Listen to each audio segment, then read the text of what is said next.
இந்த ஜோதிட சாஸ்திரத்தில் சகட யோகம்னு ஒரு யோகம் உண்டு. இந்த யோகத்துக்கு பேர் என்ன? சகடம்னா சக்கரம்.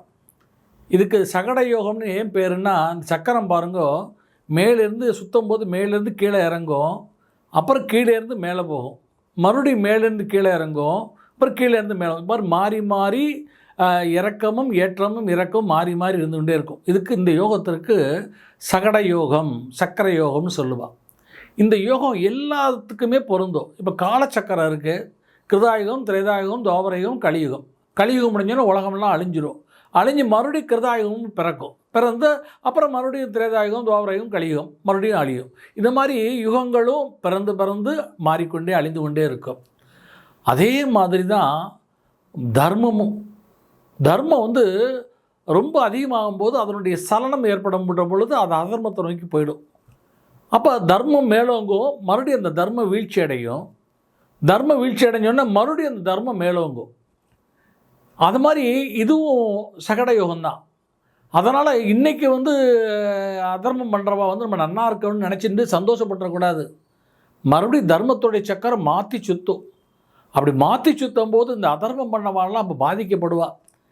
இதைத்தான் சொல்லுவாள், 3 தலைமுறைக்கு மேலே வாழ்ந்தவனும் இல்லை, 3 தலைமுறைக்கு மேலே தாழ்ந்தவனும் இல்லை. 3 தலைமுறை வரைக்கும் தான் ஒருத்தருடைய ஆட்டம் நிற்கும். 3ஆவது தலைமுறை முடிஞ்சு போச்சுன்னா அந்த குடும்பம் வம்சமே அழிஞ்சு போயிடும். அதுவும் இந்த வருஷம் பார்த்தேன்னா மகரத்தில் சூரியன் சஞ்சரிக்கிறார். மகரத்தில் தை மாத பிறப்பில் அதுக்கு 6ஆவது இடத்துல பார்த்தேன்னா குரு இருக்கார். இந்த குருவுக்கு 8ஆவது இடத்துல சூரியன் இருக்கார். இது பார்த்தீங்கன்னா சஷ்டாஷ்டகம்னு பேர். இதுவும் சகட தோஷம் தான், சகட யோக தோஷம் தான். அதே மாதிரி சந்திரனுக்கு 8ல் குரு இருக்கிறார்.